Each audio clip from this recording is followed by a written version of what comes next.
Yes, sir. Listen. Demand guarantee distribute from other instruments. Now, when we started, I talked about the fact that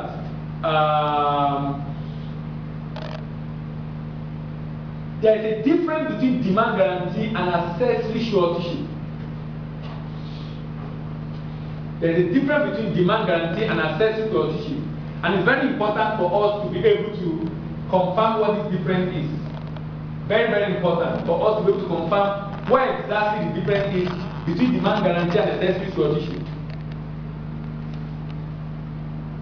The reason why Americans stopped the usage of guarantee was mainly because of the fact that it was behaving like a suretyship.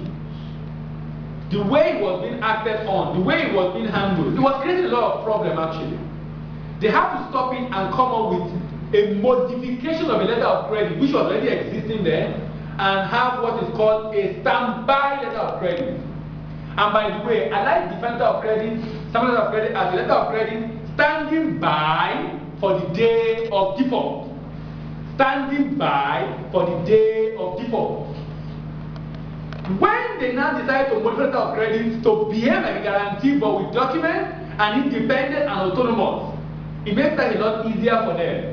ICC in 1998 decided to come up with a rule to guide that transaction so that other people in the world can adopt standby, because it has to before then it's been used more locally in the American market. And then we now have the international standby practice called the ISDP. Suretyship guarantee, also called accessory guarantee, is a written undertaking by the surety, that is the issuer of the guarantee, in which case the guarantor, to pay some due. Please note, and look at the subtle difference between them. To pay the sum due from the applicant by way of debt, or damages, as opposed to the guarantor's own primary obligation under a demand guarantee. It is payable on actual default, and the measure of the surety liability is that of the applicant's debtor. Under a demand guarantee, the beneficiary can call on any amount that is on that guarantee up to the total. Under a suretyship, no.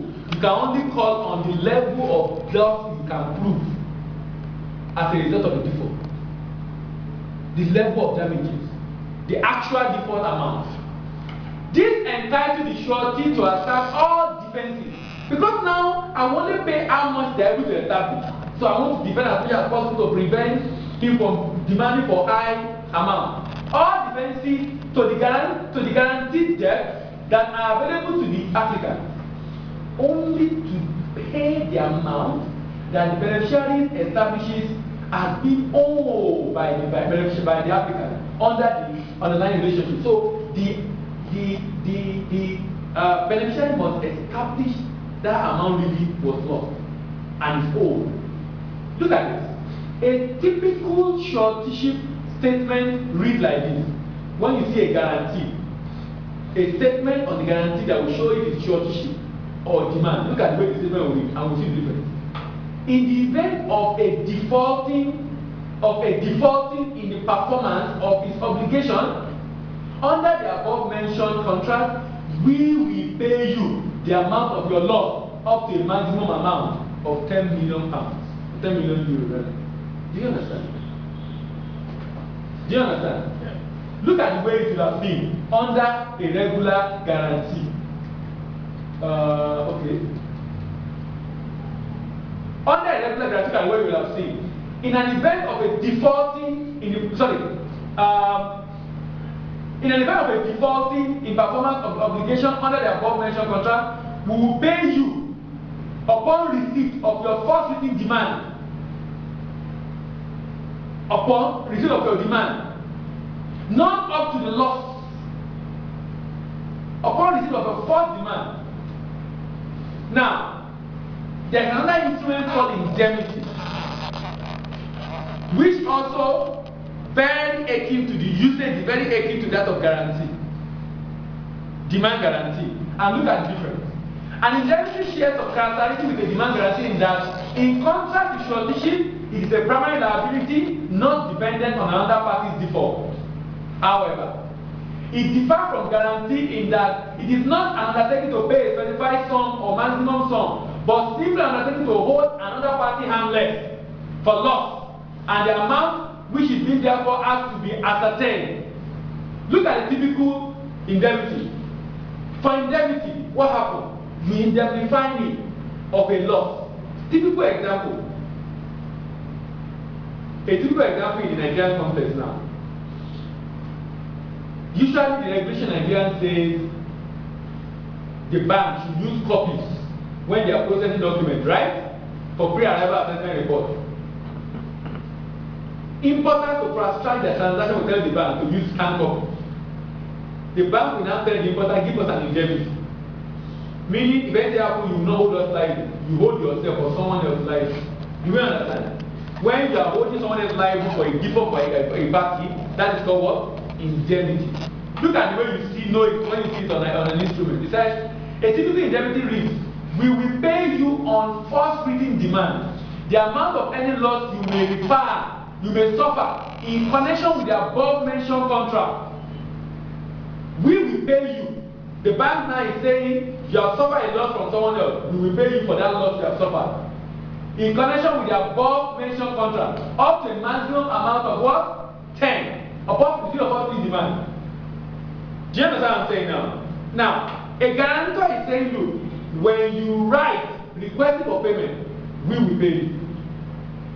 We will pay you. We are guaranteeing performance on the transaction. It's different from we will pay you on first demand the amount of loss you may suffer. The amount of loss you may suffer. The amount of loss you may suffer. Under a guarantee, that is not. It's not guarantee. That is not acceptable. All I need to do is to present a document. So the danger is this. Under a demand guarantee, that means the beneficiary can what? Can what? Can what? Lie. He can lie. He does not need to prove that there is a loss. So he can lie. Am I communicating?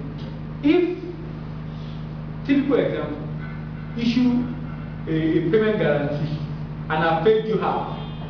The payment guarantee for the amount, I paid you half. You now want to ask, I didn't pay you the balance. Instead of you now ask for the balance, when you went to call on the guarantee, you ask for all of them. Because you don't need to prove that I've not paid. So how do we prevent it? There are ways you can prevent it. You can ask for a document to show that there was a default. We don't need to prove, but we can ask for documents. Am I communicating with you? We will state it in the guarantee that there is a proof. So if like this case I cited now, I can say, so like this case I cited now, if for any reason there is a performance, when we said a third party should issue a document to confirm, you just need a third party involved. A third party now have his own integrity on the line, and that document must be presented. Am I communicating? It must now. If for any reason someone come and call on the guarantee and it was a lie, the rule in guarantee is pay first, discuss later. Hello? Pay first, discuss later. So you go and do the discussion in the court later on, but you must pay. There is no two-way. No two-way. You must pay. Documentary credit. How does it differ from standby? A documentary credit is first and foremost a means of payment. Letter of credit is a means of payment. Guarantee is not a means of payment. Guarantee is a contingency plan in case you do not pay or you do not perform. It does differ functionally from a demand guarantee. Now, functionally, an LC is different from a demand guarantee. A demand for payment under a documentary credit is indeed a normal event that the party expects to happen. when the beneficiary performs its obligation under an underlying transaction. The tendering of the documents specified in the documentary credit represents the due performance of the beneficiary's obligation. Are we together? The tendering of the documents specified in the documentary credit represents the due performance of what? Beneficiary's obligation. However, by contrast, a demand for payment under a demand guarantee is an exceptional event that is not expected to occur if the applicant have performed in his obligation. Under a letter of credit, beneficiary could enjoy undertaking from two banks, but only one undertaking is possible under what? A demand guarantee. Under a letter of credit, we could have issuing bank, confirming bank. A demand guarantee, that is not possible. We can only have counter guarantee, but in that counter guarantee, the counter guarantor is not giving me a guarantee, giving the guarantor a guarantee. So I'm not going to go to into that thing. So look at a confirmed letter of credit, issuing bank. This is the confirming bank, and then this is what? Beneficiary. The issuing bank, this man issue his own undertaking. Confirming bank also issues what? His own undertaking, and to the applicant, to the beneficiary, and there's an underlying transaction in between them. How do we distinguish a standby from guarantee? Standby of credit was developed in the United States in the 19th century as a result of statutory prohibition on national banks against the issue of guarantee, specifically the accessory type of guarantee, which were considered to be too hazardous because you have to do. So defensive here and there to prevent payment. Bank resorted to using documentary credit, but ascribed to it what? A default function. So it's like we are using regular letter of credit, but we ascribe to it a default function. So instead of letter of credit being the instrument of payment, it's not the instrument of payment. It's only called upon when there is what? A default.